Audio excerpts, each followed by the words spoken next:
All right, what's up, guys? This is Taylor checking in on February 28th, last day of the month. But good to see y'all. Appreciate you guys taking a little bit of time out of the evening after a pretty hectic day here to come hang out for a bit. So I won't keep you too long, but there are a few things I want to show you, and pretty much just want to show you here what I'm seeing in this market, where I think we go the next week or so, and where I think we're going to head into mid-end of March and into April. But we'll jump in here, guys. I'll start off with the S&P. Remember this morning when the futures were down like 2%? Y'all remember that? But all right, guys, we'll jump in here. First thing, though, keep this in mind because this is important. News-driven market.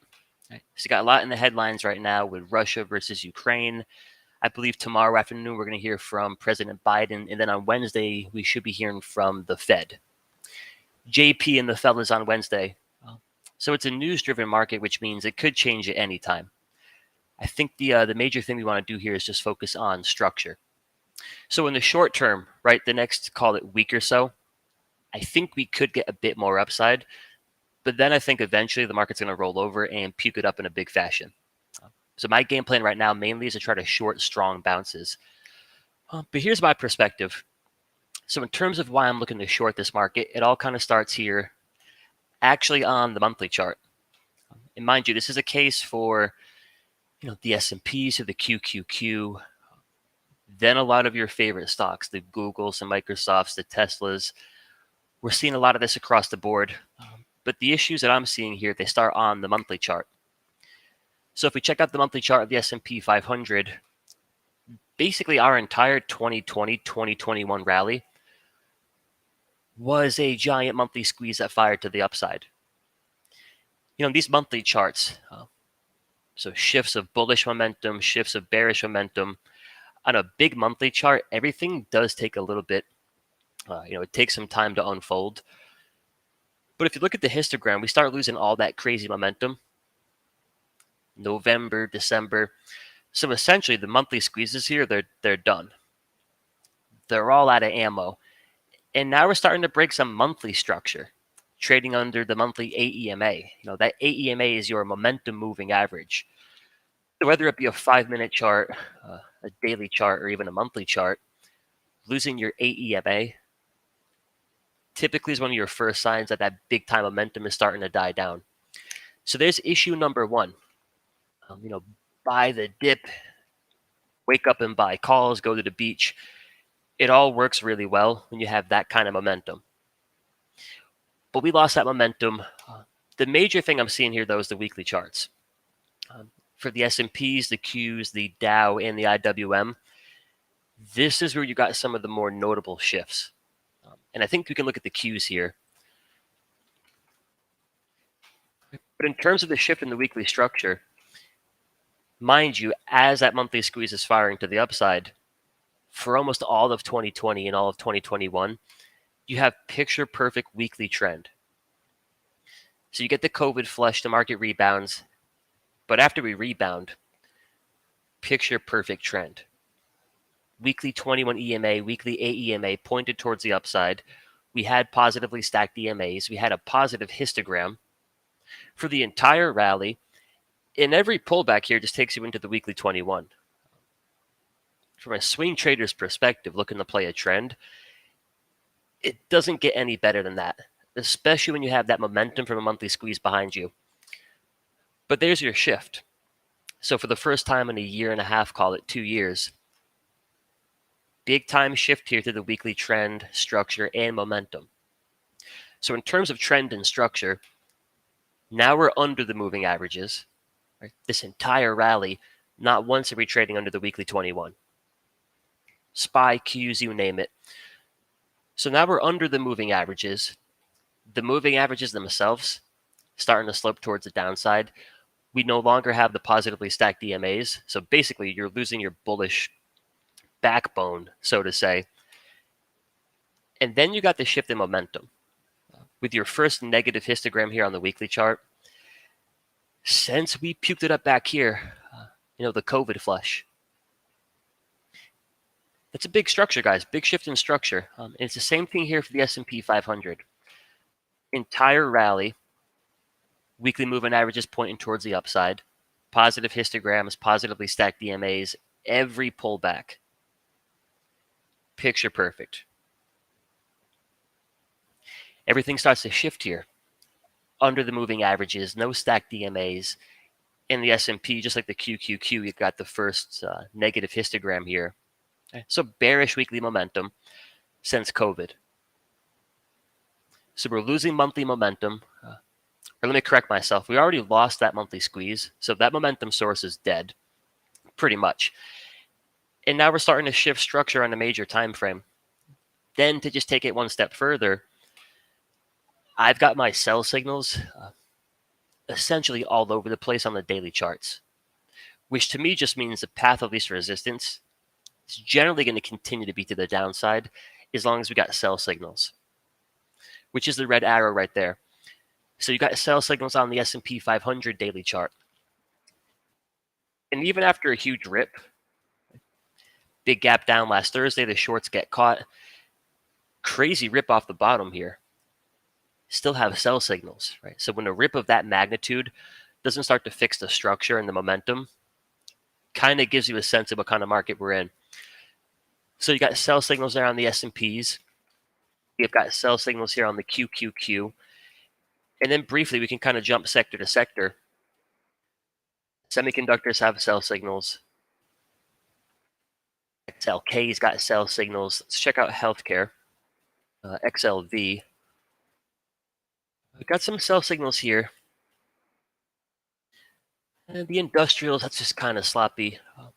So the point being is if you just kind of compile a list of all the characteristics of the market in the trend from early 2020 up until late 2021, that list of criteria in terms of the trend of the market, the structure, the momentum profile, in an essence, it's all kind of the opposite right now. So I think all we're trying to do here, guys, is focus on structure. Getting positioned for bullish trades, buying the dip, selling the put credit spreads, buying the calls. Just understand why that works so well up to this point. Exhibit A, you got like a tsunami wave of momentum behind you from your monthly squeeze. And that's done, right? That's done and over with. But you got that ultimate momentum and then the perfect trend. So every pullback there is the perfect buy the dip opportunity right into weekly support. It's all getting thrown out the window. But all we're trying to do here is we're just taking those same principles, focus on structure, focus on good entries, still trying to work the same ebbs and flows, so to say, just in the opposite direction here, guys. So that's what I'm seeing here from top to bottom. Ugly daily charts, ugly weekly charts. And in terms of the next week or so here, I think we do potentially have a bit more upside. But I'm going to continue to look to short the bounces here. So I want to give you a few levels to focus on. But here's the key thing, at least for me, and maybe one of you can relate. When it comes to swing trading, what I've found is the weekly chart, it does a few things for us. One, it just paints a much clearer picture of the trend at hand. And two, I think with a focus on the weekly chart and really anchoring to these weekly moving averages, it makes our job of sitting through that Monday through Friday volatility a lot easier. But here's what I mean by that. In terms of trend, in terms of just playing the ebbs and flows, from your weekly charts perspective, that 2 to 3 to 4 weeks of selling pressure back in September, none of that changed anything about the trend. Just makes for a great buying opportunity. That month of selling pressure, that didn't change anything. Back here in February of 21, that didn't change anything. Right? So on the weekly chart, you got to look at that for what it is. Your moving averages are pointing to the upside. You're above the moving averages, and you got stacked DMAs. Your uptrend is very much intact. But here's a difficulty. When you get that, buyable dip to your weekly 21, that 2 to 3 to 4 weeks of selling pressure, what does it do to your lower time frames? Because it's easy enough in hindsight to look back at this chart and say, yeah, that's That's all good looking stuff there. Like, who wouldn't want to buy that dip?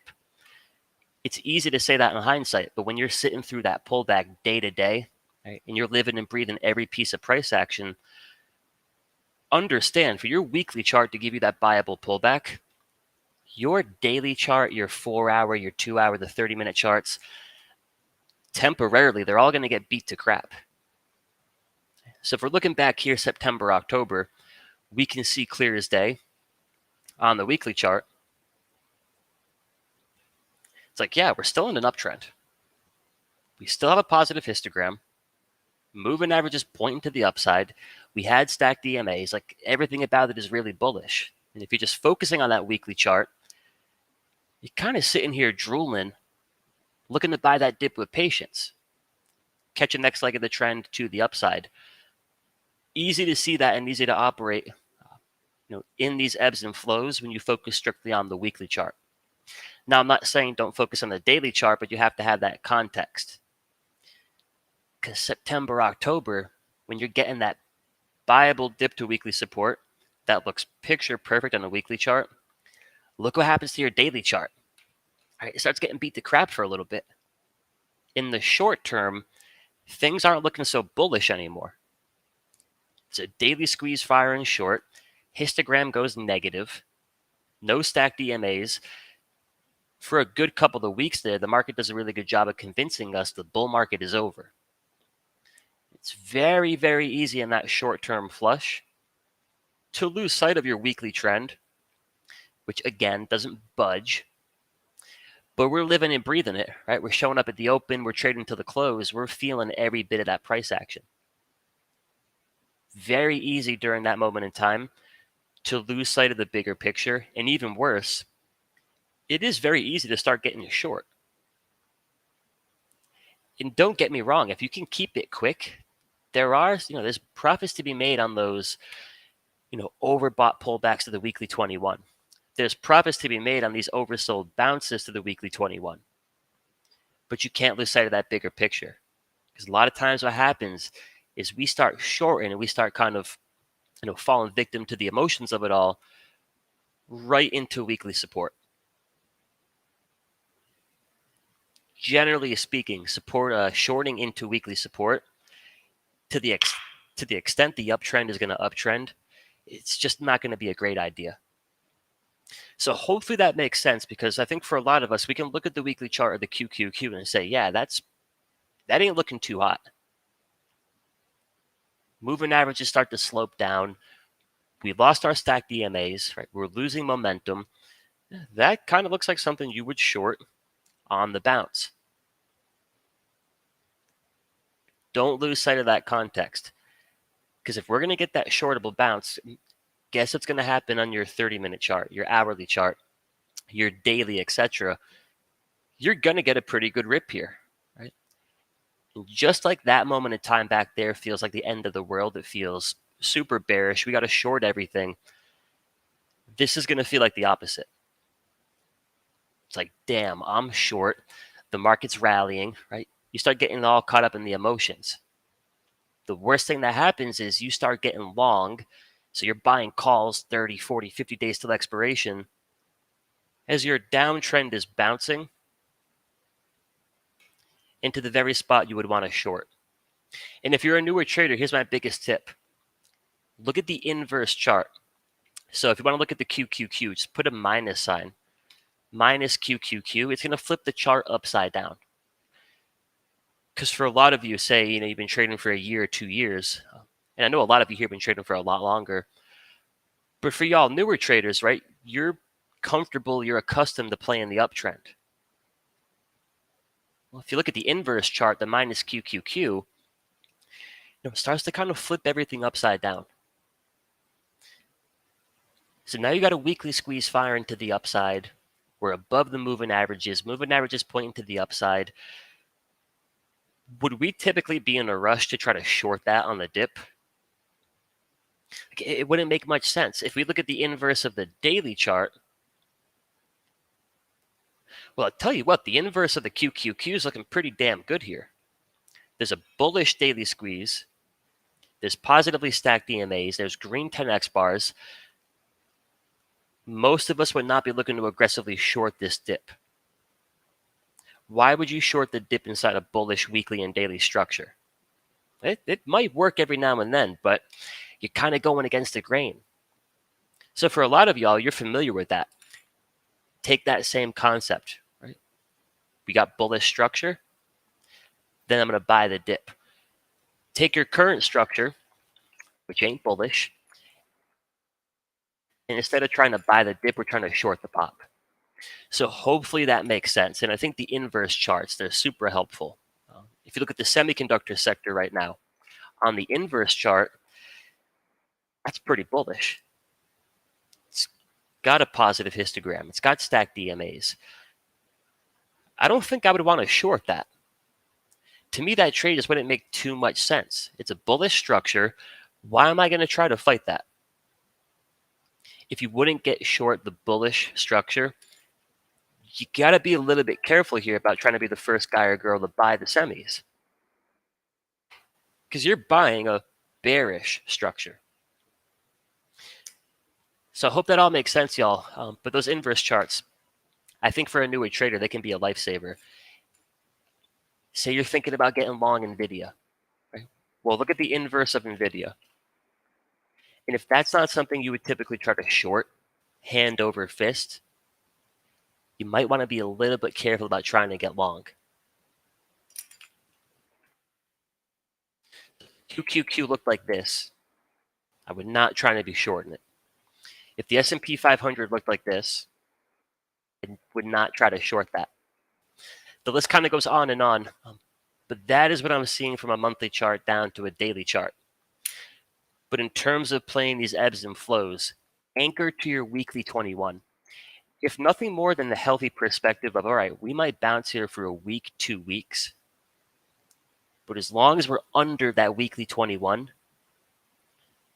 this market's probably looking to trade lower. And that all begins to change when we get that first weekly close back above the 21 EMA. But you got to give that structure and you got to give this potential trend in front of us the same respect you gave this trend back there. All right, we might have that 2 to 3 week pullback.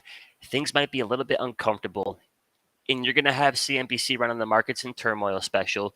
You're certainly going to have everyone on Twitter screaming, short the market, get bearish. But the weekly chart is rarely ever going to lie to you. Moving average is pointing up, positive histogram, and you continue to find support at the 21, your uptrend is very much intact. So with all that being said here, guys, I do think potentially, and like I said earlier, you got Biden speaking tomorrow. We got the Fed, I think, on Wednesday and Thursday. I believe on the 18th of this month, we have the official Fed meeting. It's going to be a news-driven market. We could gap up 2% tomorrow. We could gap down 2%. We could do what we saw this morning. Market's down 2.5% at the open, finishes the day just about flat. But I think the easiest way to tune out all that noise and put yourself in a position to catch the bigger moves, right? These meaningful moves, these trend moves. I think the easiest way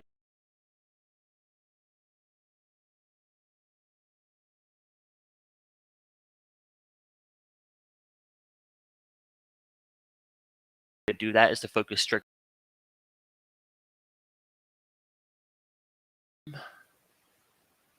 There we go. Y'all can still hear me, right? We should be good. We should be good. But in terms of could we get a bit more upside here, there are a few levels I want to show you.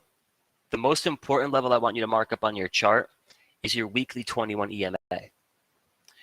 Do that for the QQQ. Do it for the S&P, so that's 448, 450-ish for the S&P. QQQ, that's going to come out to about 360-ish. And we don't want to be too anal about, oh, we got to get it to that exact level. We're looking for neighborhoods. You want to buy the dip into the weekly 21. You want to short the same pop. So for your Qs, that's maybe 360-ish. And for the small caps here, that's kind of 210-ish. It was your bigger picture key level Focus on that weekly 21. If we start to close back above the weekly 21, then you got to shift. Back above the weekly 21, the downside might not be that easy. But until you get that official close, I think any bounce here into it, it's a shortable bounce. So your weekly 21 EMA is one key level. But to get a little bit smaller picture here, take a look at the S&P 500. Again, it's not always going to be an exact level, but a lot of times we can work with a neighborhood. You don't got to give me your exact address, but if you can put me on the right block and kind of describe the surroundings, I might be able to find my way. So the neighborhood here for the S&P, 440-ish to 445-ish. And let's just call it 440 to 450, right? It's a pretty big range, a 10-point range. But you got this big cluster here of all kinds of resistance. The daily 21 EMA, the daily 200 SMA, and then for you intraday traders, if you check out your daily, you check out that hourly chart, this hourly 200 SMA has basically been the line in the sand since the flush started back here in mid-January. So you get the Valentine's Day massacre, rally towards the falling 200, rejection, rally towards the falling 200, you get your rejection. This neighborhood all kind of lines up here. Hourly 200, daily 21, daily 200, weekly 21, 440-ish to 450.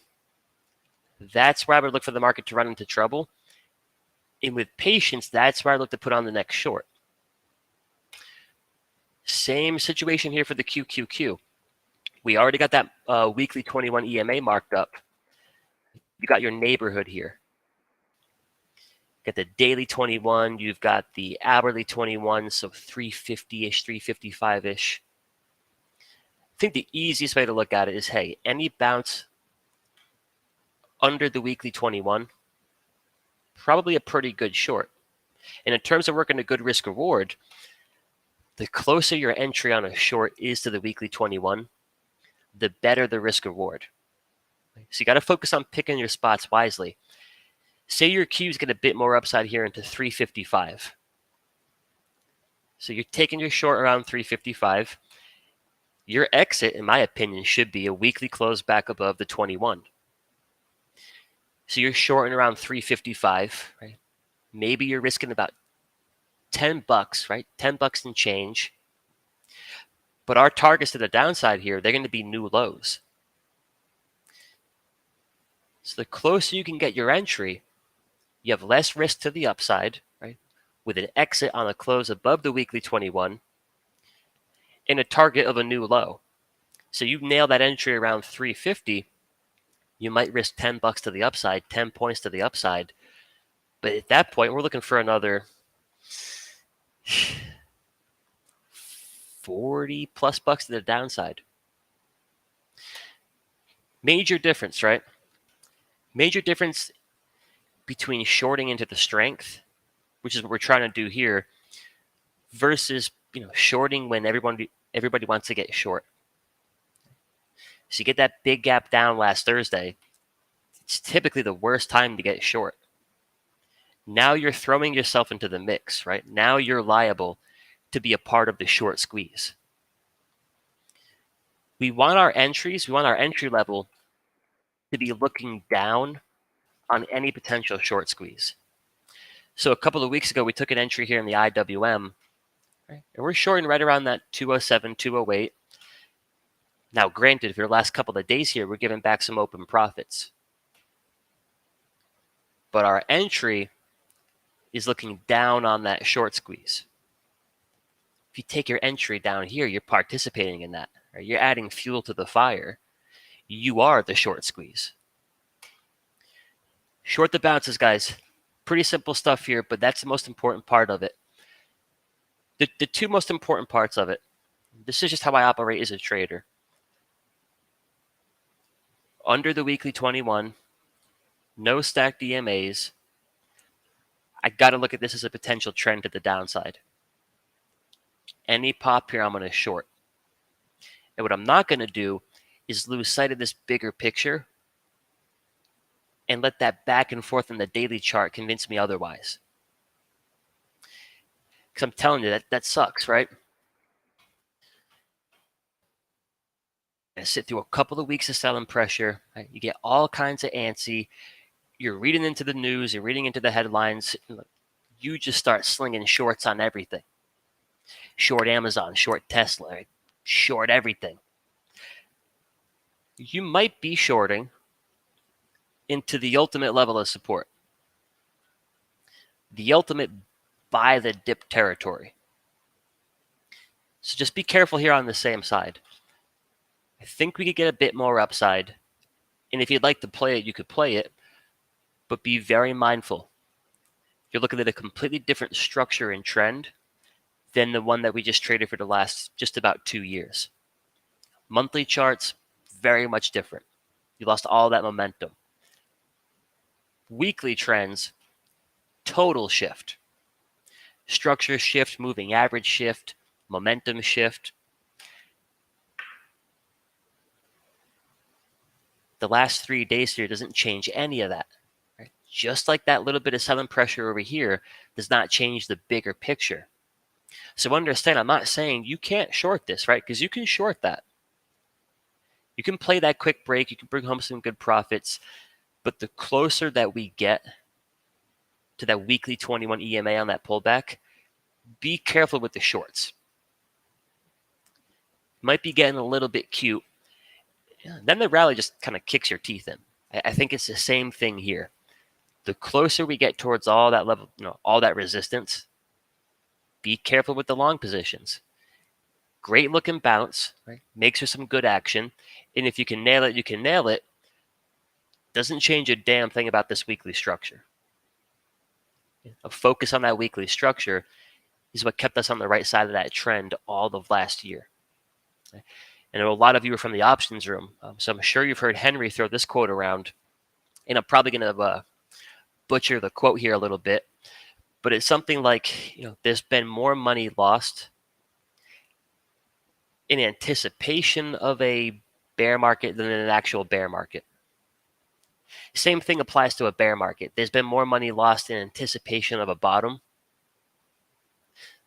than the reversal itself. Meaning, maybe that's the top, and that, right? Maybe those are all going to be your top. But just have enough respect for the trend that as long as you're above that moving average and it's pointing higher, your trend might be very much intact. Same thing here. So long as we're under it, just understand you got some weekly squeezes here who look like they might mean business. So I want to show you a few trades I'm looking to take here. And these are going to require a bit more upside. So who knows if we'll get them. But if we do get some follow through here, looking for a few more positions on the IWM. But to give you a sense of what I'm trying to do, kind of clean it all up here. So in this market on any shorts, my initial target is going to be a big dump under the recent low. So for the Qs, we're looking at 320. Then understand I'm saying, hey, as long as we're under the weekly 21 here, we're looking like we're going to trend lower. So back above that weekly 21. I'm probably wrong here. Probably a little bit off on the timing. So that kind of puts you around 365-ish.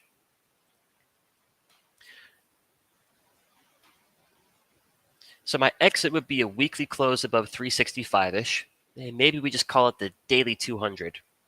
But there's my risk level, right? That's the line in the sand. My target here is going to be under the recent low.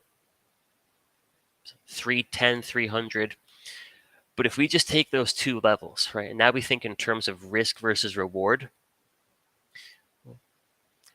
what's a bad entry? A bad entry is when you're getting short closer to your target than you are from your line in the sand. So you short down here at 325-ish, maybe you catch that flush, but maybe you get kind of caught up in the short squeeze. And if you really want to stick to your guns and hold your short until the structure starts to shift, are we going to take this from 325 to 365? Probably not. But even if we were cool with that, the risk versus reward wouldn't make any sense. The closer we can get to that 360, 365, right? Identify your line in the sand. The closer that we can get, the better the risk reward. So even if we can throw a short on it 355, 360, there's a lot less distance between our entry and our line in the sand than there is between our entry and our profit target. Right? And that's the key. That way, if we're on the money here, the potential profit's going to be 2, 3, maybe 4 times bigger than the potential risk. So here's what I'm looking at on the QQQ. It's going to require a bounce. And now the big question is, does the world blow up tonight? If not, though, you might get the bounce. But here's what I'd suggest. Go to April. Give yourself plenty of time here. And I think there's 2 ways you can go about this. Credit spreads or debit spreads. Whichever way you want to go about it, put your short strike at that recent low. So if you want to buy the put debit spread, I think you're going to go 320, maybe 315, right? Something along those lines. But plant your strike near that recent low. So if you want to go the debit spread route, I think 320, 315. Okay? You're going to risk 1 to make 4. You want to do the call credit spread, same thing. Sell that call at the recent low, and maybe you go $5 wide. So here's what I'm pricing out right now. Pull this up in the Analyze tab. April 14th expiration, 320, 325 call credit spread. Okay? So I like to do these in the money spreads. You're going to sell that 320 call to some poor schmuck out there, is the thought process. But more importantly, check out the risk versus reward. Now, right now, that spread is going for about maybe $3.80 a credit. I'd like to get it for 4.25. We could lock in that spread for about $4.25 a credit. Here's what that risk reward looks like. So let's just say we get filled this week. Let's look at the risk reward into March 25th. So we're looking for a big, nasty flush under 320. Like total annihilation of that recent low. And I'm saying, hey, if this weekly squeeze ends up back above the 21, it's probably not going to continue to fire to the downside. So I think we want to work exits in the close above 365. So if we could snag that spread this week for 4.25, March 25th, so a few weeks down the road, up at 365 on 50 contracts, down about $2,200. Down at 320, testing that recent low, up about 8,500. Mind you, I'm not looking for a retest of the low and then a bounce. I'm looking for a break of that low. Probably looking for more like 300. But even if we just analyze that risk reward between our 2 targets that we laid out, our exit at 365, which will result in about a $2,300 loss, $2,300 risk in comparison to if we can just get to the recent low, about an $8,500 profit. If we roll over another $10, now you're up about $12,000. And you get the big psychological number at 300. It starts to get pretty nutty as far as potential reward in comparison to the risk. But if we're trying to get that spread last Friday, last Thursday, right, when the market's rolling over, when it's puking, we might get that spread for $2.50. Now the risk reward doesn't make any sense. So you got to do it into the strength, right? Shorting into the strength is the only way you're going to make sure you're buying puts and they're nice and cheap. You want to buy them when they're cheap. If we're selling calls, you want to sell the calls when they're pricey, right? When they're full of premium. So when do puts get nice and cheap? Well, when you bounce. When do those calls get nice and pricey? When you bounce. So never mind risk versus reward between our two targets. You got to keep in mind the options pricing. If you're trying to get short, doing so into strength just because of the premiums is already going to put you in a better position to lock in a better risk reward. So that's what I'm looking for on the QQQ here. It's going to take a bit more upside to lock that in for 425 a credit. But if we could get it, I'd like to get it, sit on it, risk a move into 365 minimum, looking for an undercut of 320. And I don't think you're asking much at all here if the weekly squeeze continues. What's going to really stop this weekly squeeze from continuing? A shift of structure with a close back above the 21. So that's a moment in time I'm in right now. It's very similar to being right here. We're not quite at the moving average yet, but we're getting close. And while the picture looks really clear on this weekly chart, as things are pulling back here a little bit, it's all getting a little bit hairy. But you never went under your weekly 21. You never lost your weekly positively stacked DMAs. Right? You never lost momentum. Uncomfortable in the short term, but the weekly chart is telling you all along, get ready to buy the dip. In this instance, get ready to short the rip. Get ready to short the rip. So there's one trade idea for you guys there. Again, we'll need a bit of a bounce. Say you have a $100,000 account. 50 contracts, the max loss is 3,700. So, percentage-wise, you might risk into 365, call it 2 to 2.5% of your account to potentially make 8 to 9 to 10 plus. I like those numbers. I like them a lot. But it requires you're shorting when everything's starting to look like the bulls might be taking control. So I hope this all makes sense, guys.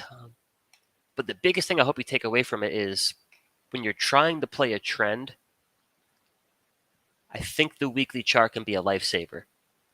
It kind of tunes out the drama and the noise and the emotion of what's going on a daily basis during that 2 to 3 to 4 weeks of selling pressure.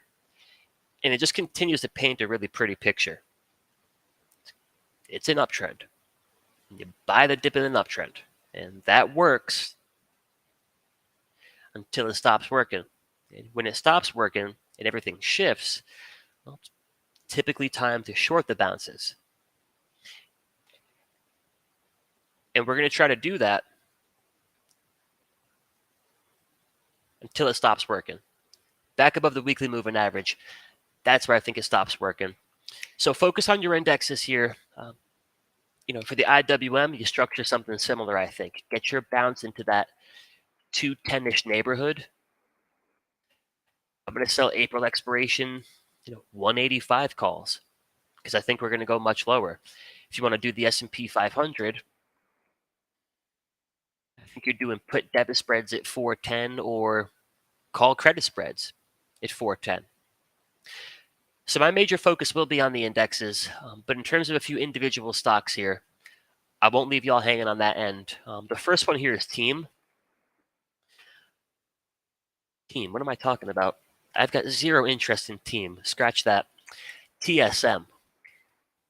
TSM is the one. I will not short it here, though I'm tempted. But if we could get a pretty decent bounce, I like the weekly squeeze for a short here as well. It reminds me a lot of both the IWM and Amazon. While the rest of the market rallies for 2 years, you're basically just trapped. Totally range bound in this weekly squeeze. Potentially starting to get the shift. trading under key support. It's been support for about a year or so. Histogram starting to shift. We don't have stacked DMAs. So one, to me, that's pretty interesting. But you should probably short it up there.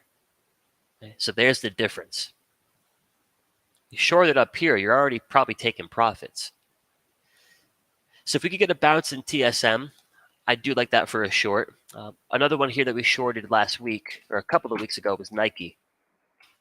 A little too extended, but if you could get your bounce into your 21, I think you just basically continue to short these bounces until they stop working. So we shorted this a couple of weeks ago, got that flush. So we'd look to do it again. It was so nice, we might do it twice. So if Nike could bounce into that daily 21, I'd look at that for a short.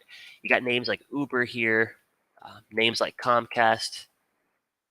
And then I think some of the crowd favorites, right? Like an Apple.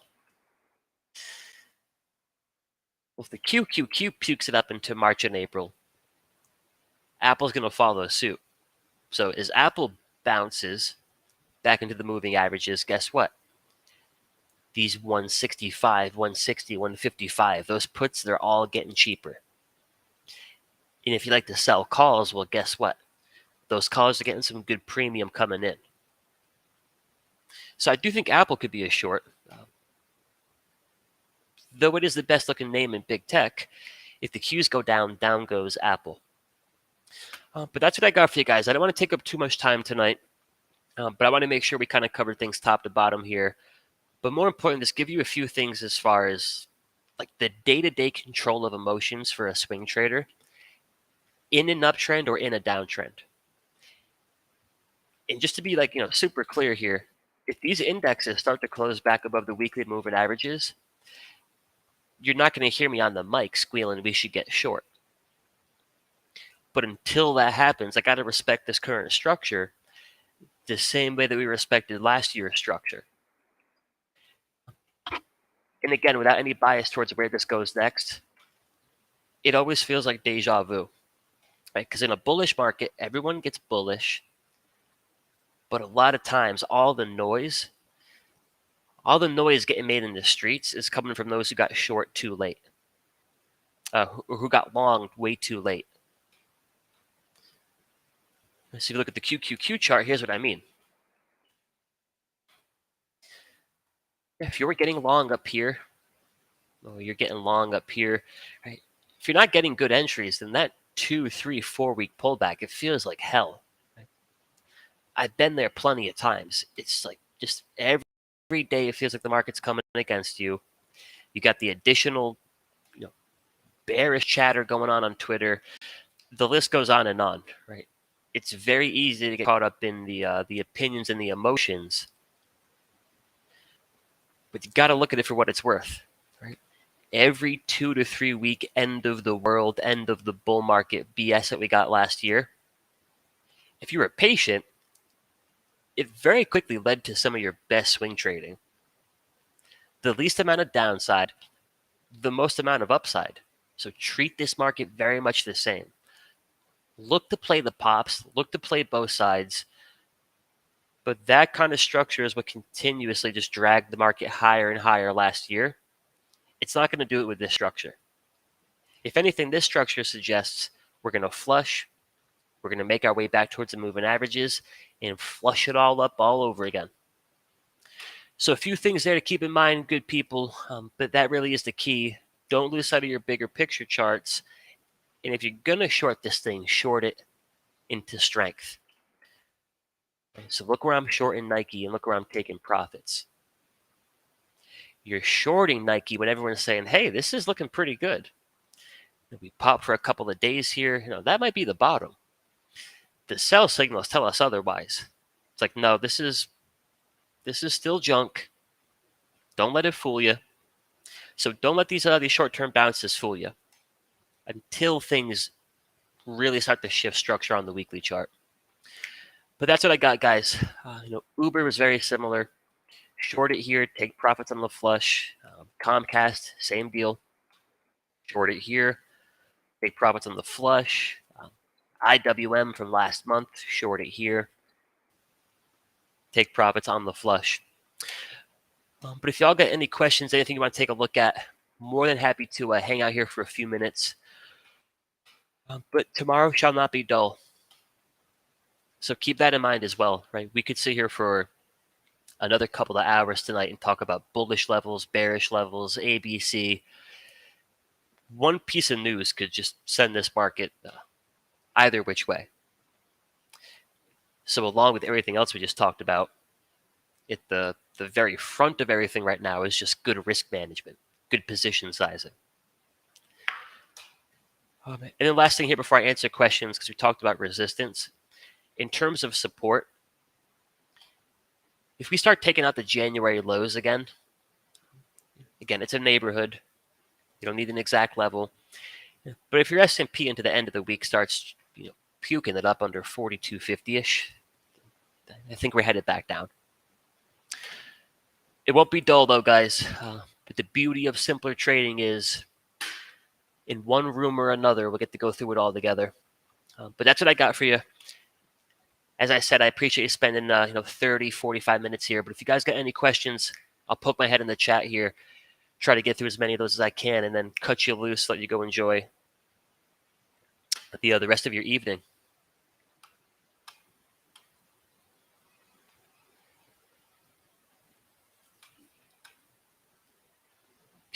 JJ. JJ, if you're referring to last year 2020's market, you're not wrong. I mean, that's just how resilient that market was. You didn't even a little bit tongue-in-cheek, right? But the market just kept bailing you out, right? So even if you didn't get a good entry, you might buy the exact high, have to sit through a couple of weeks of pain, and then you're right back into the profit. So that's just how resilient, that's how strong this market was, right? And my perspective is two reasons as to why. Picture perfect weekly trend, all the while you're getting propelled forward by that monthly squeeze. So you get that concoction. Perfect trend characteristics in the ultimate momentum behind you. It's by the dip heaven. So I'm just taking that same list of criteria right now and seeing that in a lot of instances, the sectors, the indexes, a lot of the stocks, that same list of criteria has been totally flipped upside down. That's why I'm thinking short here. Hey, Alan, those are Keltner channels. So I'll pop this up and give you a quick look at that. And usually I got two sets on here. I only got one right now, though. But I like to have the Keltner channels on here measuring one average true range move above and below the 21 EMA. And usually I'll have the 2 ATR on there as well. But yep, those are Keltner channels. Those are Keltner channels. Hey, Georgia. No, we can take a look at Nvidia. I mean, here's where we should start, though. Because keep this in mind as well. More likely than not, where the S&P and the QQQ are, 4 weeks from today, probably going to dictate where your Nvidias are, your AMDs, your healthcare stocks, your Apples, your Amazons. So this is kind of my process, right? So you're telling me you're short Nvidia. Well, the first thing I would want to see is warning signs in the market that in a bigger picture sense, it might be time to get bullish. Because if all of a sudden the S&P is looking incredibly bullish, the Qs, etc., we probably don't want to be short Nvidia. However, I'm not seeing anything bullish in the indexes. The next step would be to look at the sector, the semiconductors. I mean, there's so much work to be done here before I could call this bullish again. There's a lot of work to be done. So the indexes in a bigger picture sense still look bearish. Semiconductors, the SMH, I think very much the same thing. Then we take it to Nvidia. I think the easiest way to answer it is if we look at the inverse. If that was the inverse chart and I had a long position, I would not let this dip shake me out. If anything, I'd want to add to my long position here. Histogram is starting to shift. Like, this looks pretty good. So if we take the real deal, very much like the indexes, you got a crazy rip here off the bottom, still hasn't fixed the structure. There might be a little bit more upside,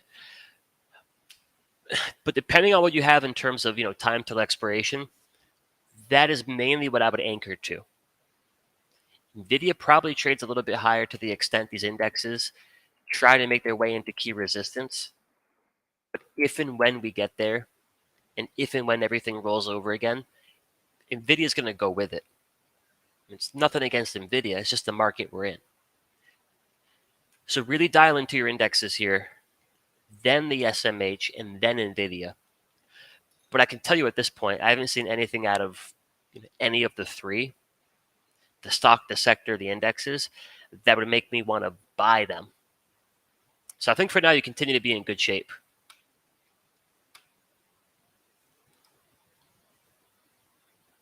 Enjoy the nightly videos. Appreciate you. We appreciate that. I figure if I do a couple hundred videos every year and just one thing said in one video helps one of y'all, then it's a good return on effort.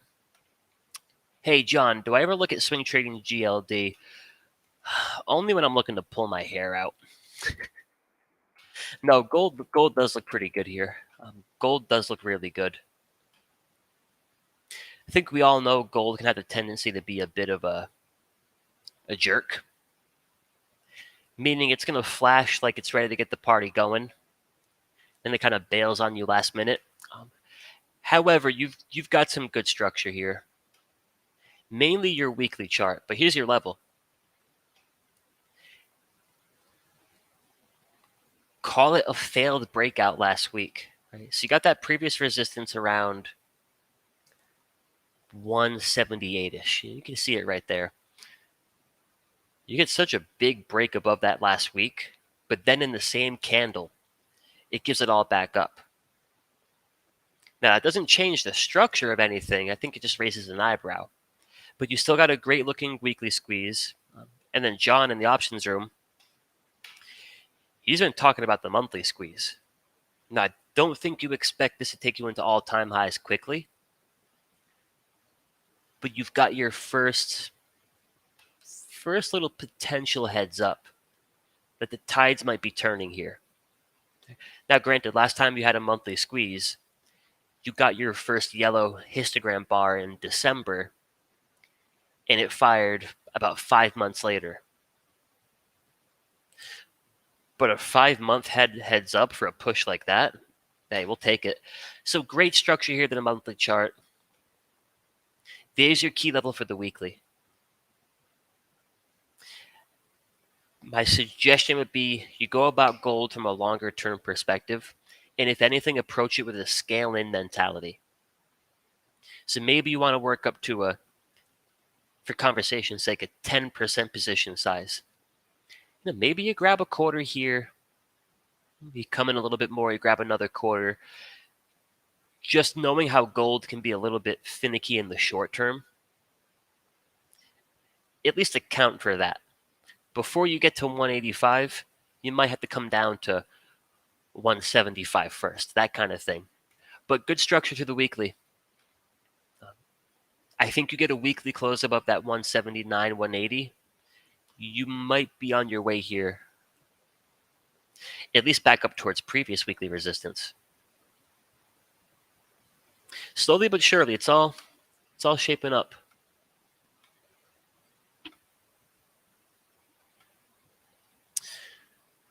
Danielle Shea says, you got to give them credit. Bitcoin scammers are some of the most hardworking people in this country. Poor Danielle. They're always trying to scam with Danielle. All right, guys, we'll go through a few more here. Qualcomm. So relatively speaking, Qualcomm, Qualcomm. Let's take this day by day. Because for me personally, still haven't seen enough out of the indexes to say, okay, I want to buy everything. Still haven't seen enough out of the semiconductor sector to say, yeah, this is where I want to load the boat. And granted, we're all working off of different criteria, but my checklist here, Qualcomm would still be something to avoid. Just a little bit of work left to be done. I want some strength back above the 21. I want to shift the histogram, get some stacked DMAs, but it's not a Qualcomm thing. Because when the market was behaving itself, look how good Qualcomm was setting up, right? And then what happens? Valentine's Day, the market kind of spoils the fun here. So that drop, nothing to do with Qualcomm. The last month of just nasty, nasty chop, nothing to do with Qualcomm. It drops because the market drops. And now it's chopping because, in some sense, the market's all over the place. So I think you just want to be really patient here, guys. But for what it's worth, in comparison to a lot of the names in the group, Qualcomm has held its ground much better. I'd still wait for a little bit more clarity, though. And clarity might mean you're patient, and by the time you've got clarity, there's Qualcomm at 185. So pick your poison there. But I think patience is the right move. So Jose, great question here. You could look to buy the VIX. To understand, getting short one of the indexes is very much the same trade. Right? So when VIX has these explosive rips, at the same exact time, the indexes are puking it up. So next 4 or so weeks here, if we get VIX ripping, through $40, you could certainly make money on some long VIX calls, or you can make money on some S&P puts, some QQQ puts, certainly some IWM puts. So kind of the same trade. Typically for me, I don't trade the VIX too much. So if I'm thinking the VIX is teeing up for a big move here, and for what it's worth, I do, mainly because we're starting to get sprinkles here of the first buy signals. I think the last time we had the white buy signals was about a week before the COVID flush. And the last time we had the green buy signal, and take it with a grain of salt because this indicator we're working on, it's just based on like all of my criteria. So this is kind of one guy's view of the market. But interesting nonetheless. First green buy signal here on Friday since October 2008. And please don't go take some crazy trade based on this because I'm not. But the last time we had that buy signal in the VIX, about 2 to 3 weeks later, the market rolled over another 20%. And that was after already fading a good 15% off the highs. So I ain't calling for that by any means. But to answer your question, yes, I think VIX will go to 40. So you can make money on some calls here. You could also make money on some index puts.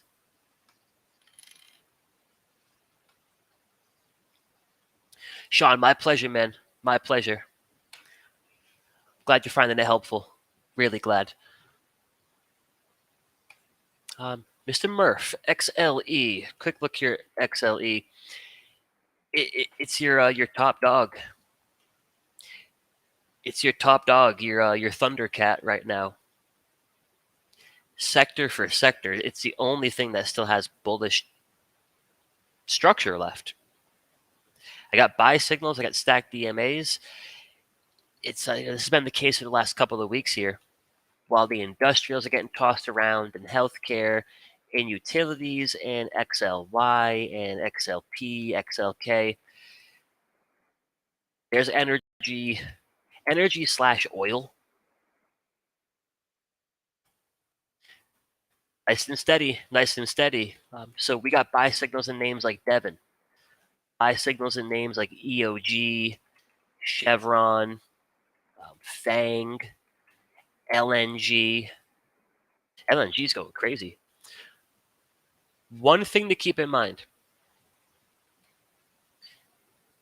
and we'll just kind of look at XLE as the top dog here. We're potentially at this moment in time where for me as a swing trader, and this is why I'm trying to short these markets on bounces near the moving average, you're going to get the most price action in your favor, biggest returns on that push off the 21 EMA. So to me, that's the easy move.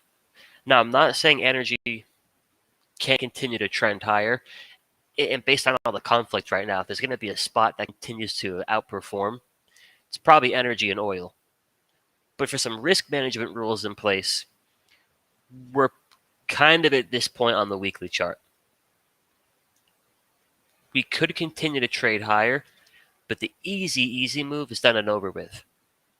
So what do we do? Do we avoid trading this? Not necessarily. I think we just want to be mindful of the fact that kind of up here at 2+ ATR on the weekly chart, this is where I'm going to keep a nice tight exit under the weekly AEMA. Because that's your momentum moving average. We lose our momentum moving average, typically coming into the 21. This should look familiar. QQQ monthly chart, what did we just lose? Our monthly momentum moving average. And what happened? Back down to the 21.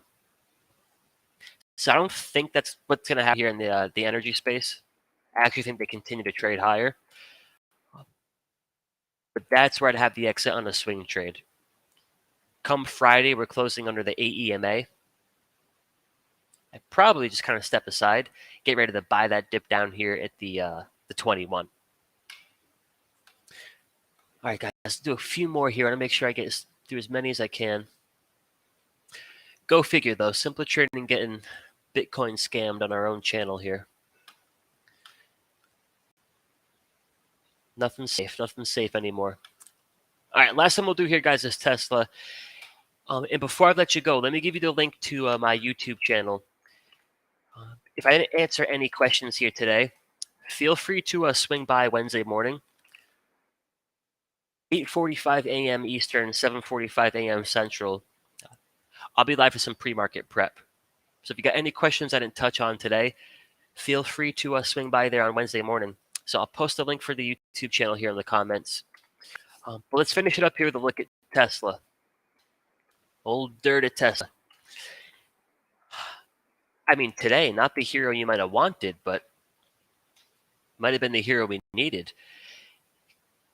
In a sense, almost puts the market on its back today.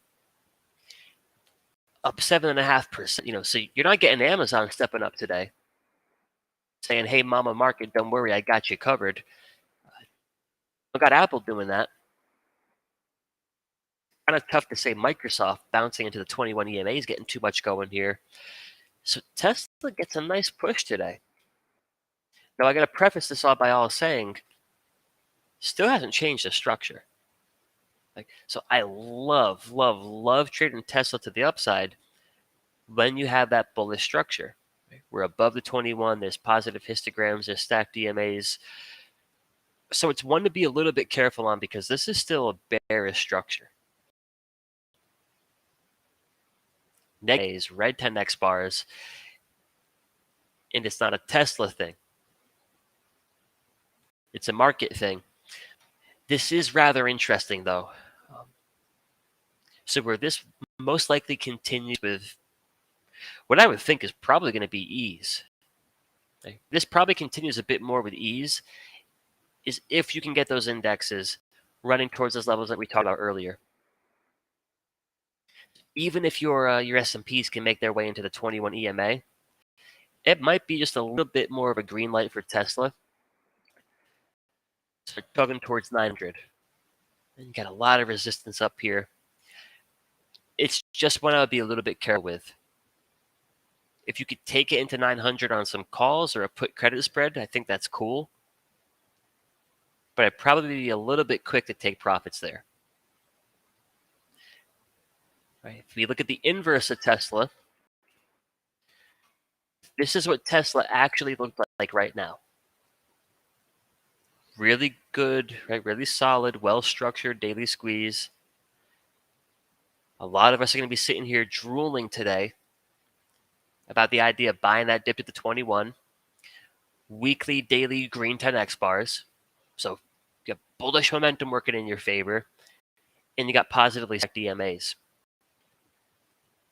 Without even knowing the company or the stock, that's the kind of structure. Okay, we're pulling back here. I want to buy that dip.